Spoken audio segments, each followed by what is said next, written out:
الحمد لله رب العالمين والعاقبة للمتقين والصلاة والسلام على سيدنا محمد وآله وصحبه أجمعين. فقد قال الله تعالى في القرآن العظيم: وأحسنوا إن الله يحب المحسنين. فقد قال رسول الله صلى الله عليه وسلم: فأحب الخلق إلى الله من أحسن إلى عياله. அளவற்ற அருளாளனும் நிகரற்ற அன்புடையனுமாகிய அல்லாஹ்வின் திருநாமம் கொண்டு ஆரம்பம் செய்கின்றேன். வான் மையம் புகழ் அனைத்தும் ஏக வல்லோன் ஆகிய வல்லோன் அல்லாஹ் தஆலா ஒருவன் மீது மட்டுமே என்றென்று உரித்தாகட்டுமாக. நபிகள் பெருமானார் ஸல்லல்லாஹு அலைஹி வஸல்லம் அன்னார் மீதும் அன்னாரின் நல்வழியை பின்பற்றிய அனைவர்கள் மீதும் குறிப்பாக நம் அனைவர்கள் மீதும் அல்லாஹுடைய அன்பும் அருளும் என்றென்றும் குன்றாமல் குறையாமல் நிலவட்டுமாக. ஆமீன். அஸ்ஸலாமு அலைக்கும் வரஹ்மத்துல்லாஹி வபரகாத்துஹு. அல்ஹம்துலில்லாஹ். இன்றோடு இரண்டாவது தராவீகை நாம் முடித்திருக்கிறோம். கிட்டத்தட்ட 2.5 ஜுஸுவை நம்முடைய ஹாஃபில் அவர்கள் முடித்து தந்திருக்கிறார்கள். குர்ஆனில் கிட்டத்தட்ட 2.25 ஜுஸுவுக்கும் அதிகமான சூரத்துல் பக்ரா இன்று நிறைவு செய்யப்பட்டிருக்கிறது.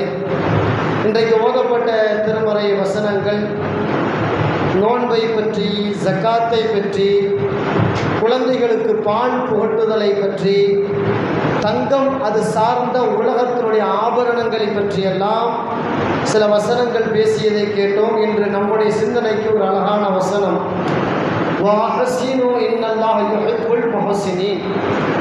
நீங்கள் வாழ்நாள் முழுவதும் யாருக்கேனும் உபகாரங்கள் செய்து கொண்டிருங்கள். உபகாரம் செய்பவர்களைத்தான் அல்லாஹ் விரும்புகிறான். அல்லாஹ் தஆலா மிகப்பெரிய உபகாரி. நல்லவர்கள் கெட்டவர்கள் எல்லாத்துக்கும் அல்லாஹ் உபகாரம் செய்யறான். அல்லாஹ்வுடைய உயர்தரமான குணத்தில் உள்ளது உபகாரம் செய்கிற குணம். அந்த உபகாரி நம்மிடத்தில் எதிர்பார்க்கிறது பிறருக்கு உபகாரம் செய்யுங்க. அந்த உபகாரம் தாய் தகப்பனுக்கு, கட்டிய மனைவிக்கு, கட்டிய கணவருக்கு, பெற்றெடுத்த பிள்ளைக்கு, அண்ணன் தம்பிக்கு, அக்கா தங்கைக்கு, மாமான் மச்சானுக்கு, அக்கம் பக்கத்து வீட்டுக்காரவங்களுக்கு, சொந்த பந்தங்களுக்கு, மஹல்லாவாசிகளுக்கு, ஏழை வாழைகளுக்கு, இப்படியாக உபகாரத்தினுடைய நீண்ட ஒரு செயல்பாடாக இருக்கிறது. உபகாரம் நல்ல விஷயம், அது அல்லாஹ்வுக்கு விருப்பமான. பெருமானார் ஸல்லல்லாஹு அலைஹி வஸல்லம் அவர்களிடத்தில் இருந்த ரொம்ப உயர்தரமான குணம் என்னன்னு கேட்டால் உபகாரியாக இருந்தான். அதாவது தன்னை சார்ந்தவர்களுக்கும் உபகாரி தான், தன்னை வெறுத்தவர்களுக்கும் பெருமானார் ஸல்லல்லாஹு அலைஹி வஸல்லம் உபகாரி தான். பெருமானார் ஸல்லல்லாஹு அலைஹி வஸல்லம் யார் என்ன கேட்டாலும் கொடுத்துருவாங்க. ஆயிஷா அம்மா சொல்கிறாங்க, புகாரில் நபிமொழி வருது, ரசூலுல்லாஹ் வாழ்நாளில் எதை கேட்டாலும் இல்லைன்னு சொன்னதில்லை. எதை கேட்டாலும் இல்லைன்னு சொல்ல மாட்டாங்க. இருக்கிறத கொடுப்பாங்க, இல்லாட்டி இருக்கிறாட்ட கடன் வாங்கியாவது கொடுப்பாங்க. அதுவும் முடியாட்டி யார்கிட்ட இருக்குதோ அவர்கிட்ட போய் நான் சொன்னேன்னு கேடு உனக்கு தருவாருன்னு சொல்லி ரெக்கமெண்டேஷன் செய்வாங்க. பெருமானாசருடைய அழகிய குணம் நம்மிடத்தில் வர வேண்டுமா இல்லையா? ஒரு மூமின் தினந்தோறும் யாருக்காவது உபகாரம் செய்யாமல் அந்த ஒரு நாள் கழியக்கூடாது. வாழ்நாள் முழுக்க யாருக்காவது சின்னது அல்லது பெரியது ஏதேனும் ஒரு உபகாரம் செய்யும். இந்த உபகாரம்னா என்ன? காசு பணத்தை கொண்டு மட்டுமா? கிடையாது. காசு பணத்தாலும் உபகாரம், உடல் உழைப்பாலும் உபகாரம், நல்ல யோசனைகள் சொல்றதால உபகாரம், யாருக்கும் தொந்தரவு தராமல் இருக்கிறது உபகாரம் தான். எந்த வகையிலும் யாருக்கும் டிஸ்டர்பன்ஸ் செய்யாமல் இருக்கிறது, கஷ்டம் கொடுக்காமல் இருக்கிறது உபகாரம் தான். பெருமானார் ஸல்லல்லாஹு அலைஹி வஸல்லம் சொல்கிறார்கள், அதாவது அல்லாஹ் நிறைய படைப்பு படைச்சிருக்கான். ஊர்வன, பரப்பன, நகர்வன, நடப்பன, நிறைய இருக்க படைப்பு இல்லையா? கடலிலும் கரையிலும் நிறைய படைப்புகள் உண்டு. பெருமானார் ஸல்லல்லாஹு அலைஹி வஸல்லம் சொல்றாங்க, அல்லாஹ் படைச்ச படைப்புகள்லேயே அல்லாஹ்வுக்கு ரொம்ப பிடித்தமான மனிதர் யாருன்னு கேட்டா, மன்னா ஹஸன இலா இயாலிஹி. அல்லாஹ் தன்னுடைய பிற படைப்புகளுக்கு யார் உபகாரம் செய்கிறானோ அவன் தான் அல்லாஹ்வுக்கு ரொம்ப பிடித்தமானவன். அல்லாஹ்வுடைய படைப்பு எல்லாரும், அல்லாஹ் தான் உபகாரம் செய்கிறான். ஆனால் நாம் யாருக்காவது உபகாரம் செஞ்சால் நம்ம அல்லாஹ்வுக்கு ரொம்ப பிடிக்கும் அப்படின்ட்டு பெருமானார் ஸல்லல்லாஹு அலைஹி வஸல்லம் சொல்கிறார்கள். பைஹக்கியிலே நபி மொழி பதிவு செய்யப்பட்டிருக்குதுன்னு பார்க்கணும். தஃசீர் இப்னு கஸீரில் இப்படி ஒரு செய்தி வருது. பெருமானார் ஸல்லல்லாஹு அலைஹி வஸல்லம் சொல்கிற செய்தி தான். தாவூத் அலைஹிஸ்ஸலாத்தை அல்லாஹ் சொன்ன ஒரு வார்த்தையா, தாவூத் குன் லில் யதீமி கல் கல் அபிர் ரஹீம், அதாவது யத்தீமானவங்களுக்கு நீ இரக்கமுள்ள தந்தையை போல நடந்து கொள். தகப்ப தாயி இல்லாத ஒரு 12 வயசுக்கு உண்டான ஆம்பளை பிள்ளை பொம்பளை பிள்ளை யார் இருக்காங்களோ எல்லாமே எத்தீம் தான், எல்லாமே எத்தீம் தான். ரசூலுல்லாஹி ஸல்லல்லாஹு அலைஹி வஸல்லம் எத்தீமாக இருந்து தானே வந்தாங்க. அப்படி இருக்கும் பொழுது ரசூலா சொல்கிறாங்க, தாவூத் அலைஹிஸ்ஸலாம் அல்லாஹ் சொன்னதாக, அதாவது எத்தீமான குழந்தைகளை கண்ட தாவூத், நீ இரக்கமுள்ள தந்தையா மாறிடு. அவங்க உன் பிள்ளைக்கு என்ன உபகாரம் செய்வியோ அதையெல்லாம் அந்த எத்தீமான பிள்ளைகளுக்கு கொடு. அடுத்து சொன்னாங்க, வக்குன் லில் அர்மலதி கஸௌஜி ஷஃபீக், அதாவது விதவை பெண்களை நீ கண்டால் அவர்களுக்கு இரக்கமுள்ள கணவனை போல் எல்லாம் அவர்களுக்கு உபகாரியாக அள்ளிக்கொடு. ஒரு கணவன் தன் மனைவின் மீது இரக்கம் கொண்டா என்ன பணிவிட செய்வான், எதையெல்லாம் அள்ளி கொடுப்பான், எவ்வளவு தியாகம் செய்வான். அந்த மாதிரி அதாவது விதவை பெண்களை கண்டால் அவர்கள் மீது இறக்கப்படு, அனாதைகளை குழந்தைகளை கண்டால் அதன் மீது இறக்கப்படு, வாழ்நாள் முழுக்க இழக்கப்பட்டு வாழும். அப்போ தாவூத் அலைஹிஸ்ஸலாம் கேட்டாங்க, இது எல்லாம் இருக்கட்டும், இவங்களுக்கெல்லாம் நான் இறக்கப்பட்டு உபகாரம் செஞ்சேன், உதவி செஞ்சேன், எனக்கு என்ன கிடைக்கும் அப்படின்னு கேட்டாங்க.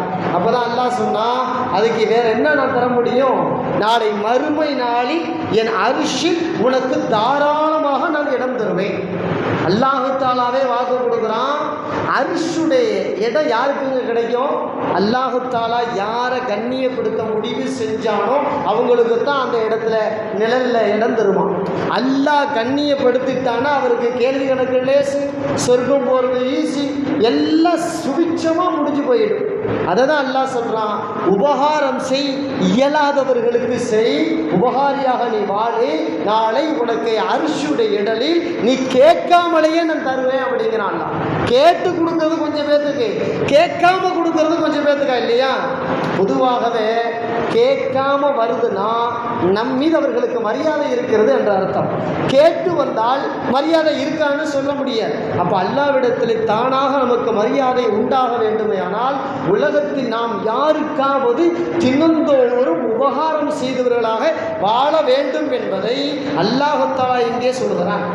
அபூ தாவூதுல ஒரு நபி வெளிவரும், ஒரு தோழர் வர்ற, யா ரசூலுல்லாஹ், நான் வெளியூருக்கு பயணம் செய்யணும், அதுக்கான ஒட்டகம் என்கிட்ட, வாகனம் என்கிட்ட இல்லை, நீங்கள் ஏதாவது இருந்தால் கொடுத்து உதவுங்க, உபகாரம் செய்யுங்க அப்படின்னு சொன்னார்.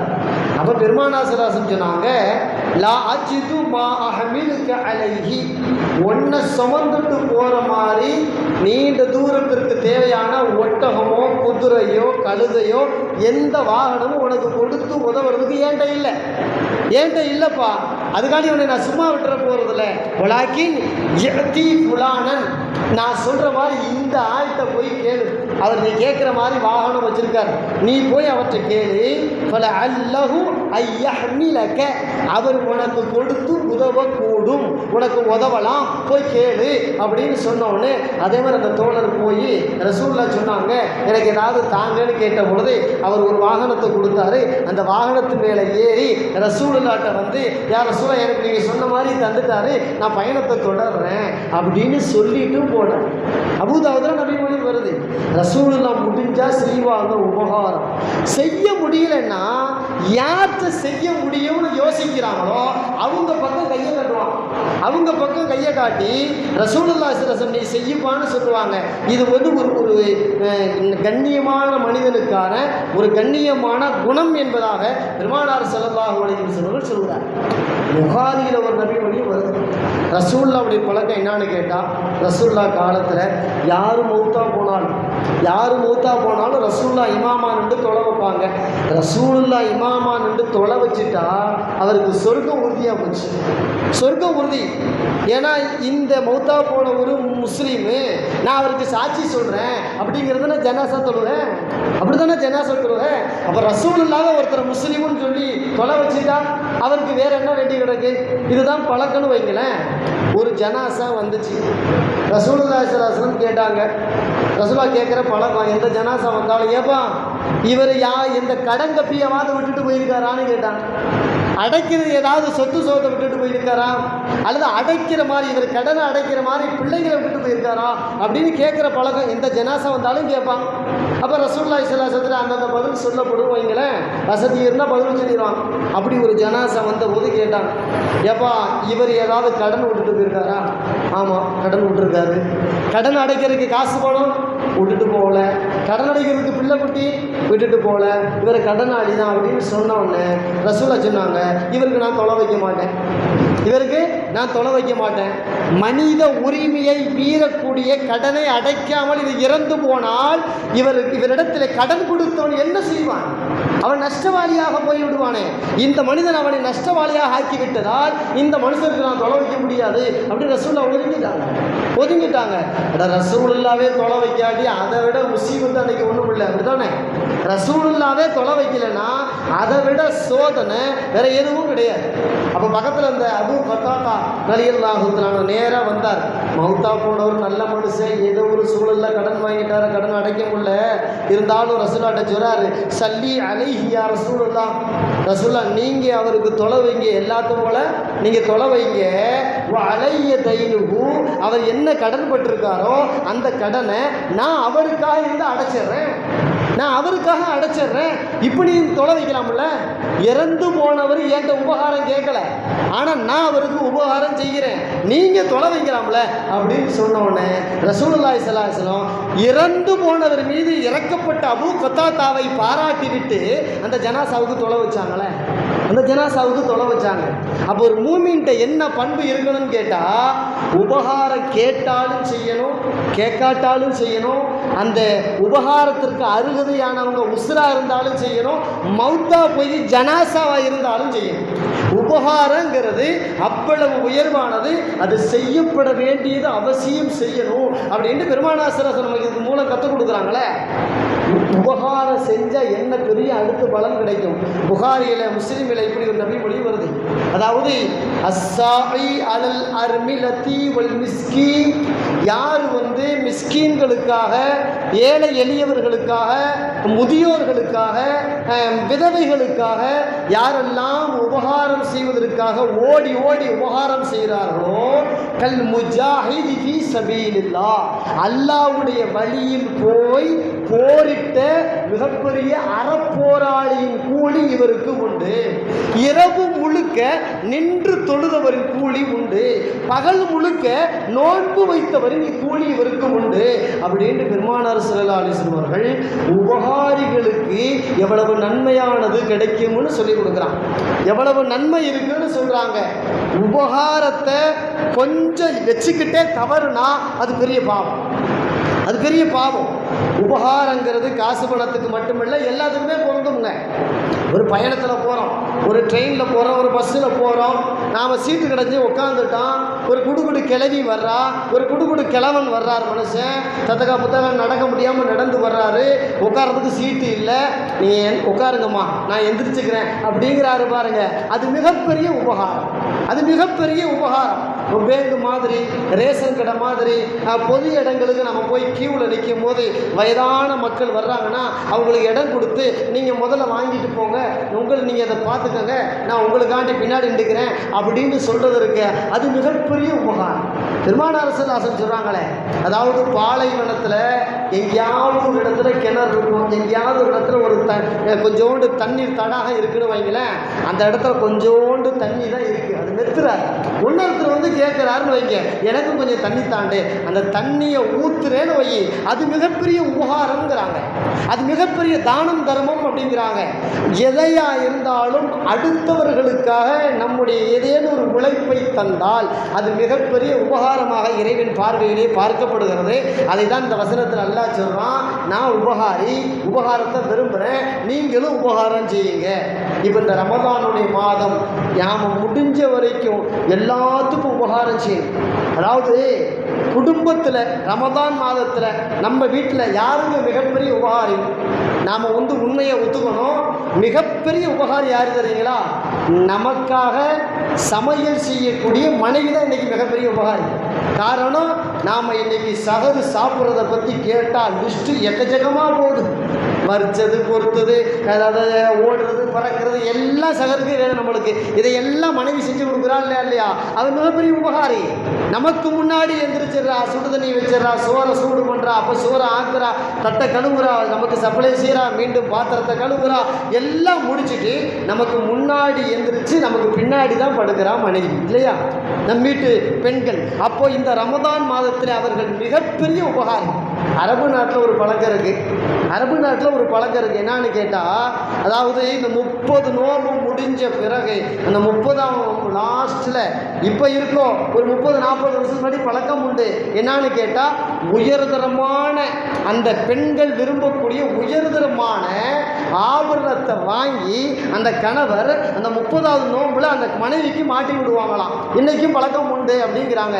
என்னான்னு கேட்டால், இந்த ரமதான் மாதம் முழுவதும் நான் நோன்பு வைக்க என் மனைவி தான் உபகாரியாக இருந்தால் அதனால் அவளுக்கு என் நோன்பினுடைய நற்கூலியும் உண்டு, நான் முடிந்தவரை அந்த உபகாரியை நான் கண்ணியப்படுத்துவேன் அப்படிங்கிற ஒரு உயர்தரமான பழக்கம் அரபுகளுடைய ஆண்களிடத்தில் இருக்கிறது அப்படின்ட்டு ஃபேஸ்புக்கில் ஒரு பெரிய எழுத்தாளர் எழுதுகிறார். அதனால் இன்றைக்கி விற்கிற விலைவாசிக்கு தங்கத்தை நிறையா கட்டினால் கொடுக்க முடியாது இல்லையா? ₹1,00,000 தாண்டி போயிருக்குன்னு வைங்களேன். அப்படி ஒரு உபகாரி இன்றைய பெண்கள் உபகாரிகளாக வாழ்கிறாங்க. சொல்லப்போனால் சில இடங்களில் எங்கேயே சேர்ந்து சகரு சாப்பாடு செய்கிறா, இங்கே தான் சகருக்கு சோத்தை கொடுத்துட்றாங்க, அவை நம்மளை எழுப்பி ஹோட்டலுக்கெல்லாம் கூட்டிகிட்டு போயிட்டா அப்படின்னு சொன்னால் அதுக்கு நம்ம ஒன்றும் செய்ய முடியாது இல்லையா? குடும்பத்தோடு ஓசிச்சோறு சாப்பிட பிறப்பிட்டா அது உபகாரின்னு சொல்ல முடியாது. ஆனால் உபகாரம் செய்கிறார்களா என்றால் நிச்சயமாக செய்கிறார்கள். உபகாரம் என்பது ரமதானி நாம் நிறைய செய்யணும். எக்கச்சக்கமாக தெரிஞ்சவங்க தெரியாதவங்க அவங்க இவங்க எல்லாத்துக்கும் உபகாரம் செய்யணும். மற்ற மாதங்களை விட கூடுதலான உபகாரம் இந்த மாதத்தை நாம் உபகாரம் செய்வதற்கென்றே பயன்படுத்தி கொள்ள வேண்டும். வல்லவன் அல்லாஹ் தஆலா நாம் உபகாரம் செய்யும் உபகாரிகளாக வாழச் செய்வானாக.